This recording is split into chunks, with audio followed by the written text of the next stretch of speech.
Hey there, I'm Kate and this is Monocat. And wait, wrong show. Sorry, happens. Hi and welcome to Wrong Way.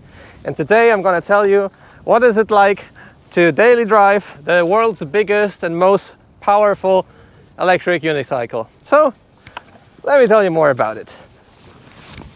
Whee! Wrong way.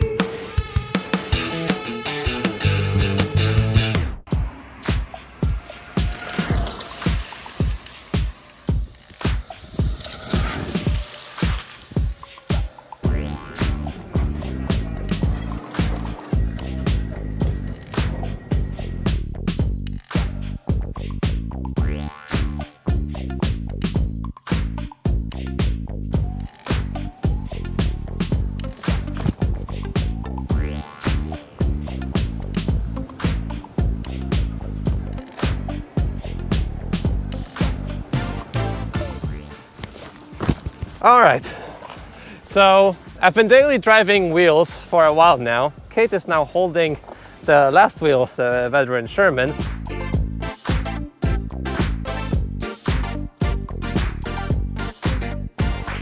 This sort of series of videos, like where I have a electric unicycle that I actually own, is very useful for you guys probably because, you know, I get to see what are the real ups and downs in everyday life.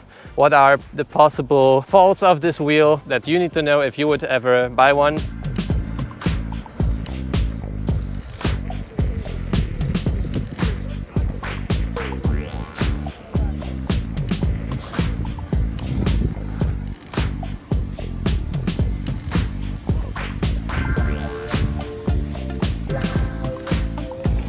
This is the Monster Pro. Currently the most expensive wheel you can buy and the most powerful, also the fastest in terms of like top speed. I know veteran Sherman's pretty close, but this just takes the edge on the top speed. So I've been riding it for a month now. I've put around 1,000 kilometers in this time. Could have done more, but pretty much every time I need to go somewhere, when I need to go places, I most likely take the Monster Pro, well, unless it's raining.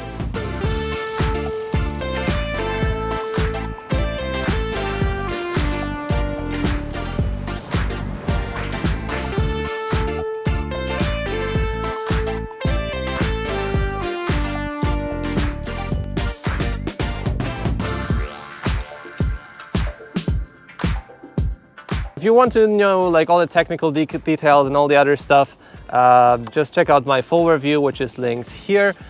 This is more of like impressions after having this thing just for a month, daily driving it, being a proud owner of one. So maybe let's first start with the add-ons that I've put on here. Obviously I have the Nylonove 3.0 here, which are awesome. I think every wheel deserves Nylonove. Check them out in the description if you don't have any.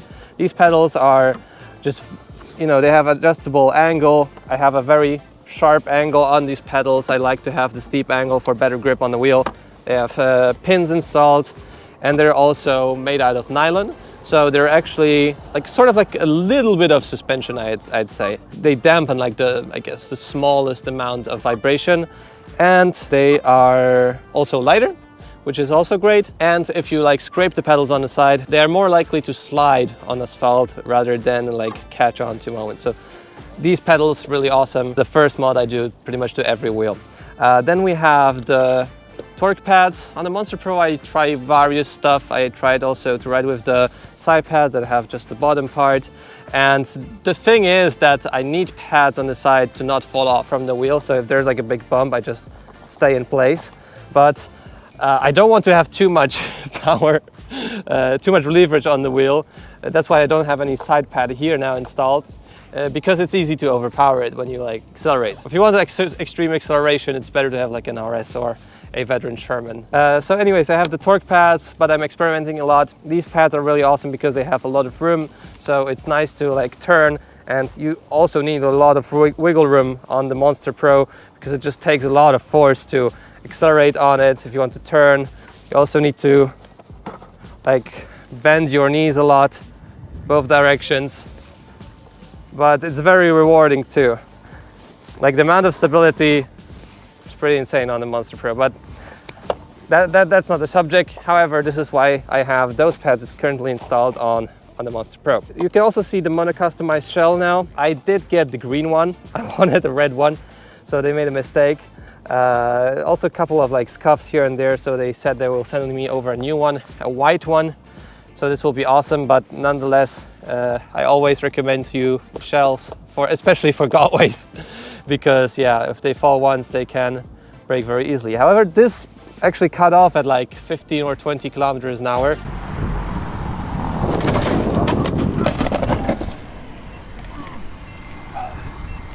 And the shell is still intact, so pretty robust on Guads end with this one, but probably with higher speed it will just like fall apart. But the shell is awesome, makes the wheel a bit bulkier, but it makes it a lot more sturdy. Not really the biggest fan of like these yellow parts here, but they're see-through in the night, so still visible. Integrated mud guards as well, but I didn't use them much because I didn't ride this wheel in rain. I need to waterproof it, and maybe later I'll tell you a list of things that I still need to do with the Monster Pro. Before we get on to the ride, which I love, I wanted to also tell you about like the I/O or the features of this wheel. Front lights are garbage. I always have to ride with a Shredlight on my helmet because they just shine. The beam ends around like 3-4 meters in front of you, so they're not really useful in the night. Speakers here in the back are garbage. You don't use them at all. There's twin charge ports on the wheel, really useful, and I think you can actually charge this thing with 18 amps, which is insane. And here you have silicone because the buttons started to fall out, so I just like dumped everything in silicone. Here's the lift switch, and here's the on-off button. Sometimes the on-off button lags a bit, but more or less it's fine. The trolley handle is something. It's better than nothing, and it's very easy to like get your helmet off and put it on here, which is pretty cool. But other than that, it just falls down by itself. There's no locking mechanism, and it's very flimsy in it. Yeah. Not the best trolley handle, but I'm still glad it's here. That's better than on the Monster V3, which has no trolley handle whatsoever. So there's also the fan, which you hear kicking in once in a while. It's very loud.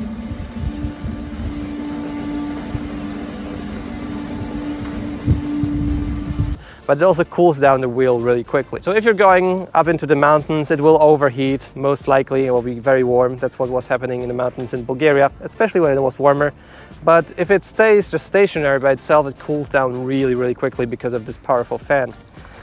In day-to-day riding, if you don't push it too hard, it doesn't get really warm. So in most conditions, it's fine in terms of the temperature. Only if you go really into the mountains, then you have some trouble. In terms of issues over a total of 2,500 kilometers, because this wheel has already 2,500 kilometers on the clock, just the button here that was falling out, and even the bearings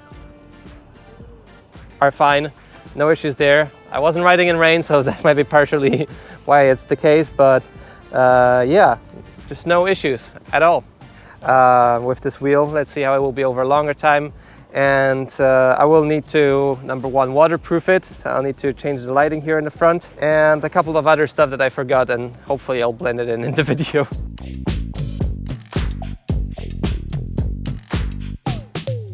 So now let's talk about the daily usability and ride of this wheel, and I just love it.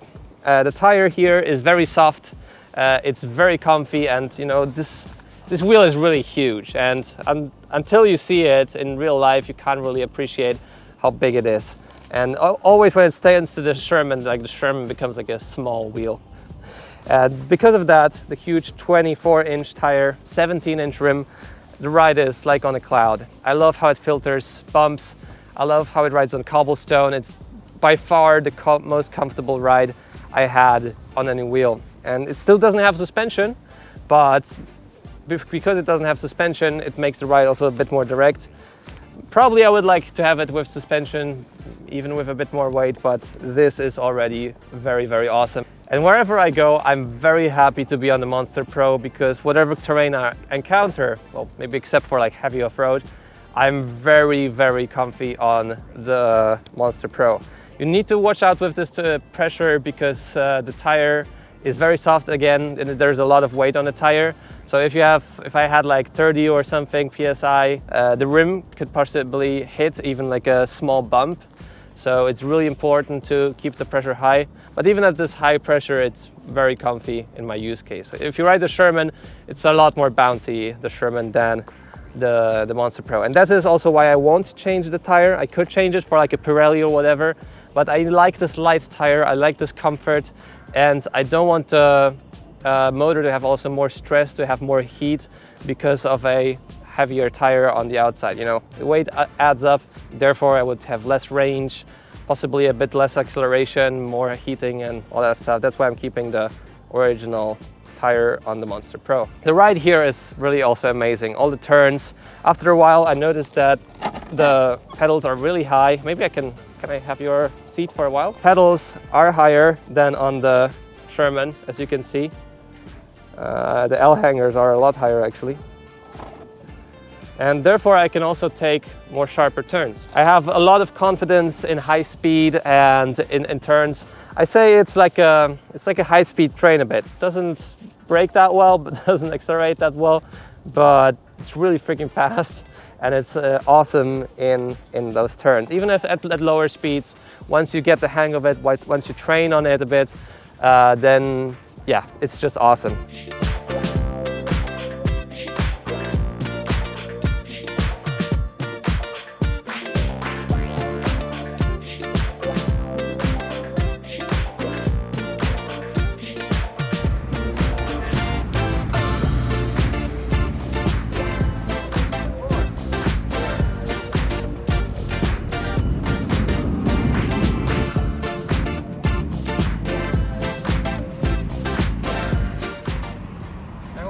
It already twice there. I don't want to risk it too much. Okay.